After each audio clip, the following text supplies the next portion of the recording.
Teresa. Looks like nobody here needs my name or anything. It's on the wall behind me. So we're going to start with a story here. About 20 years ago, I was studying abroad in Oxford, and everywhere I walked were these huge, beautiful churches. They were unlocked, so I'd go in and sit down and I'd pray. It was pretty cool to be sitting there worshiping God in a place where people had been doing that for 1,000 years almost. But those churches were empty. There was no one in them. And when I studied, I could feel the sort of respectful amusement at my backwards Christian religion from my professors there in Europe. And when I walked the path, sometimes I would sing Onward Christian Soldiers to keep myself up, feeling too oppressed. How many times have we looked at Europe and we've seen where they're at and where they're going? We said, we're just 20 years behind there. I mean, the humanism, the extreme socialism, the loss of people's rights. It's a cold world when you've got nothing to do but be born and work and retire and die. All my life I've heard that, and I'm here to tell you that's not true. We're not on a delayed decay track. We, the United States of America, have a story, and that story is not over. Let me give you a few reasons why that's true. First, we have the first and best Constitution that the world had. You know, in the UK, Christians, they get jailed for praying silently outside abortion centers. Thank God for our First Amendment rights. In Germany, you can't homeschool your kids. It's just straight up illegal. Thank God that I can homeschool my kids and opt them in and out of vaccines. This is what Frederick Douglass called the glorious liberty document. That's one of the reasons that we're not going there. We have a story. Second reason that we're not going down that road is we've been sustained by good immigrants. Some of the hardest working, freedom-loving people, like my grandparents, came to this continent because it was the place of religious freedom and opportunity. And they loved it. They learned to speak English as soon as they could. They dove in, they voted, they got involved. The third reason is because of you. We have Americans here. And God bless the Americans that hold this country accountable to its core documents and to freedom and to the idea that all men are created equal and have inalienable rights. And finally, God is not done with us. Those churches in the UK were empty, but here in America, more millennials and Zoomers go to church right now than boomers or Gen Xers. Don't believe me? Google it. I had to Google it too. But they are attending. Maybe less of them are attending, but those who are coming more often. So the actual numbers is there's more in church than the older generation. We're not done yet. So do you want to make a better space for your grandchildren, a better world? Invest in the leaders of today. Support them. Make space for them. Pray for them. I'm working hard to represent you and everyone in this district. You know, I'm going to defend the rights of parents, our rights to keep arms, to free speech, the SAVE Act. It should be obvious to everyone that you should need photo ID to vote. And something like 85% of Americans are in support of this. It's going to happen. I'm always supporting moving power downhill. We're worried about solar farms like Garfield. We're worried about data centers. That's why we move power downhill, so that the local communities can decide what's best for them. But you and I are already doing the most important work imaginable for this country. The most terrifying thing, the proponents of a woke agenda, is a mom and a dad who love each other, who stick together, who raise kids in a godly way. That's terrifying to them, and that's what keeps this country together. So I encourage you, vote for Luke Eising because our best years are not behind us.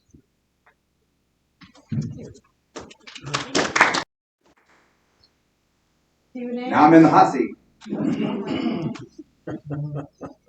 me grab the other mic here. Do you have any prior political experience? I serve on my township planning board for probably 6 years now. And I went through a program in Michigan State for training for people who are interested in doing something like this. Anybody else have a question? Hands up. Go ahead. Sorry. One of my pet peeves recently is daylight savings time. Do you have any political ambitions about getting rid of that?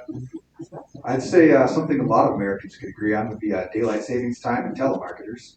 I think we can get that bipartisan support for a little protection from both of those. Yeah, if someone's ready to go with that, I'll back it. More questions? Okay, Yeah. here we come. I don't know if this is working. Do I need it? Yes. Yeah, so everybody else. I'm not- Your mouth. When it comes to the voting this year, I mean, there's a lot of topics. And one that's really got me is this property tax thing. Is there anything you can do to help us out on that one? You mean the axe my tax? Yes, property the one. taxes. That's the one. That's. You're gonna ask me. I'm gonna say I'm not sure. I'm ready to just say axe all taxes. I haven't seen that all property taxes, if the numbers work out for that. But the idea that our older people on fixed incomes are losing their homes to this is bold. And there needs to be ways to protect them. And we need to stop seeing these property taxes keep climbing upwards at a rate that exceeds the value of the homes and the income in the area. That's entirely unsustainable. A lot of it, I think, comes down to our schools. And if you've heard me talk about schools before, I mean, we're 18th in the nation on spending, and we're 44th on results. We're about 40th on personal income. So sustaining those schools at the kind of money we make in Michigan, very hard, and a lot of that property tax money goes there. They need to lean up and do better with less. And you lean into that, trying to. Yeah, I'd love to see where that money is all going into the school system and what we're not getting out of it. I've heard some of it goes to sweetheart deals with curriculum providers. They get in there and they've been doing the same 25 years of business, and there's only one person bidding on it, so to speak. And it's a 5-digit number or something to get your math curriculum. Math hasn't changed much in 500 years. So there's junk in there, but I don't have enough prerogative to say exactly where it's at. I'd love to see us find it though.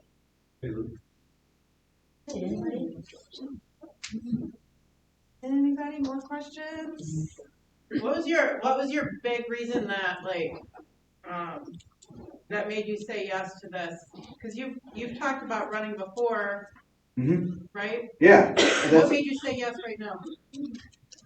So I've done a lot of work over the years in a sort of a home charity where I hire people with records, give them jobs, and help them get a license in a car if I can.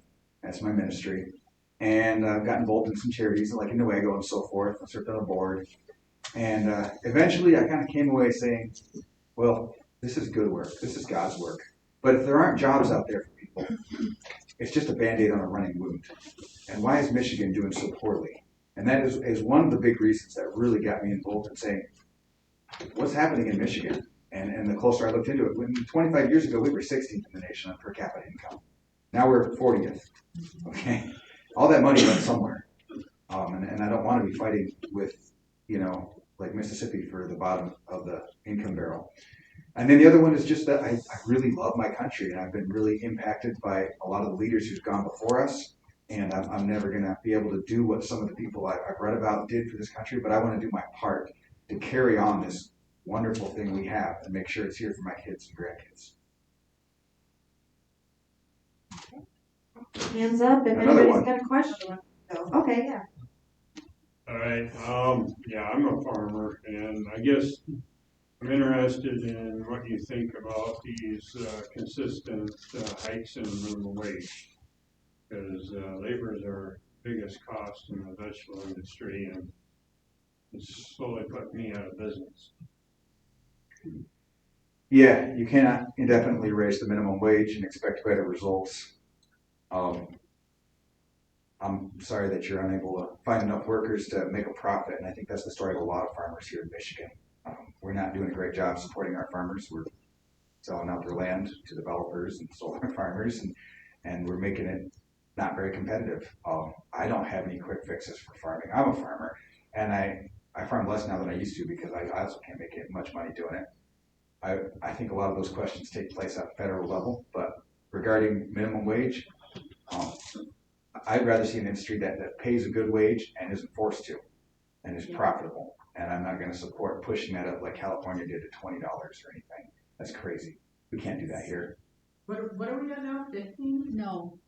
A year from January, we will be at 15, and that's where California used to be. Yeah, so what California does, Michigan does 10 years, 5 years later, whatever. It's getting short.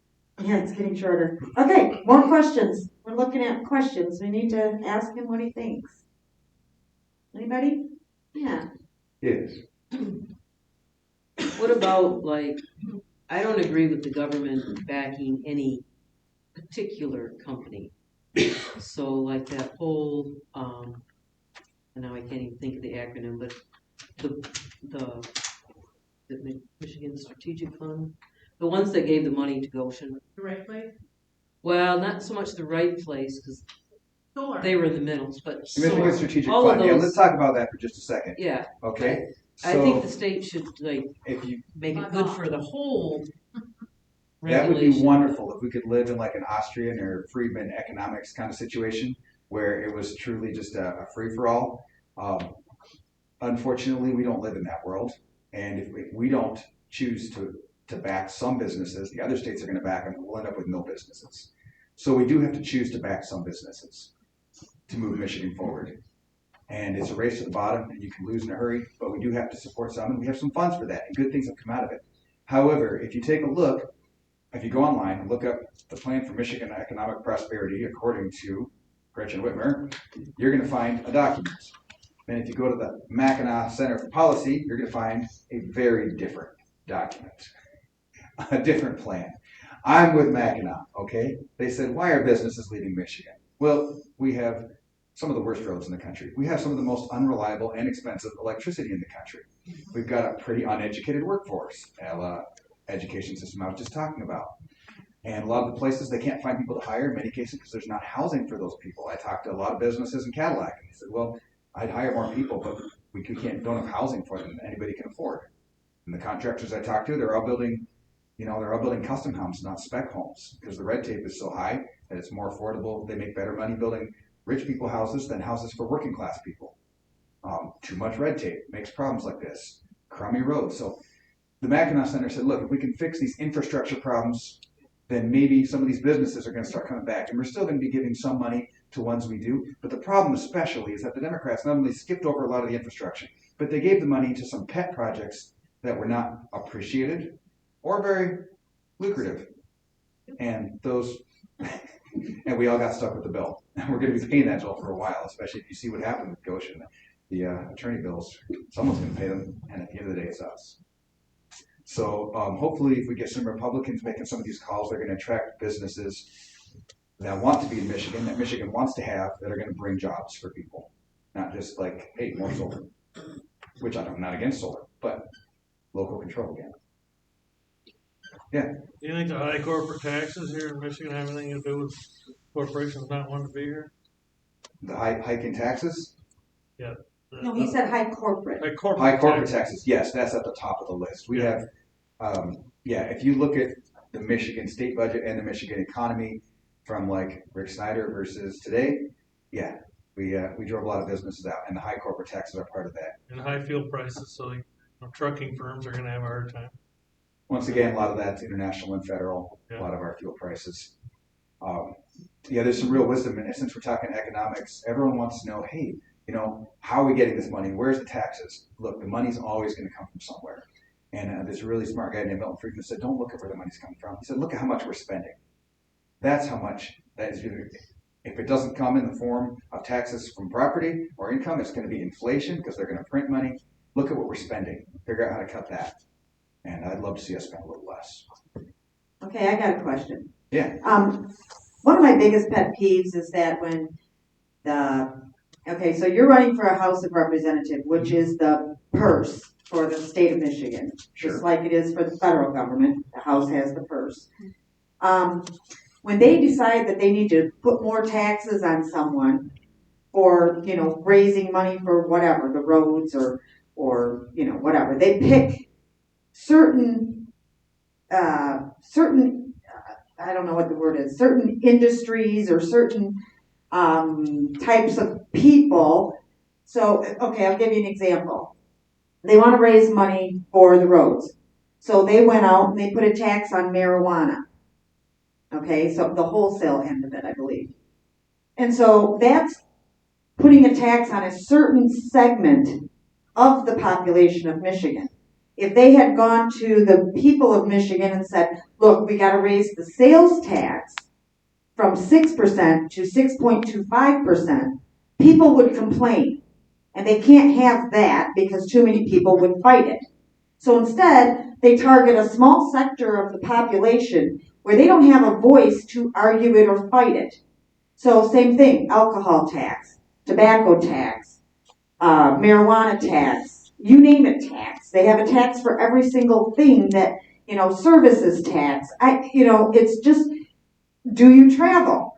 Do you go to a hotel? Well, you're going to be taxed more than the person that doesn't go to the hotel, but still uses all the services in the state of Michigan, or most of.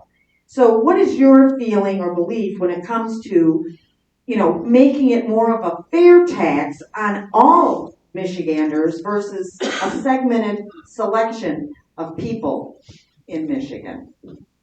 Okay, so I think there's two things going on in that question there. One is we're talking about what are called sin taxes, and where we choose to make it more costly to get alcohol or marijuana. And I'm not terribly opposed to that as a general rule. And then there's the other bigger problem you're talking about where we try to, it's what Alexander Hamilton would have called the tyranny of the majority. We're like, well, we can pick on this small group and make them pay for it, then they can't say anything against it. It's exactly what you just described. I wish we didn't run our budget that way, but I'd be lying if I thought I could change that myself. That's how our budget runs, and I'd be willing to support a change like that, but that'd be a big change to just say, well, everything's coming out of the general budget and everything's going into the general budget. I think that might be beyond me right now. I would support it. You Doge. Well, I don't know, it just irritates me that they pick and choose who they're going to attack next. Yeah, and they can politicize it because they're doing it against specific chunks of people.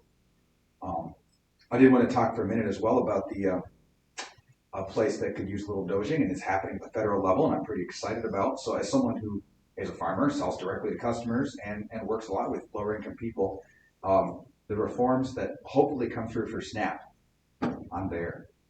The idea that we could be using our federal dollars to subsidize people's soda habits versus feeding a family, that's been pretty unpopular among Democrats who think it's somehow people have the right to do that, but it's not their money, it's everyone's money, and we get a say in how it's spent, and we already restrict how WIC spends its money and what they can buy with it.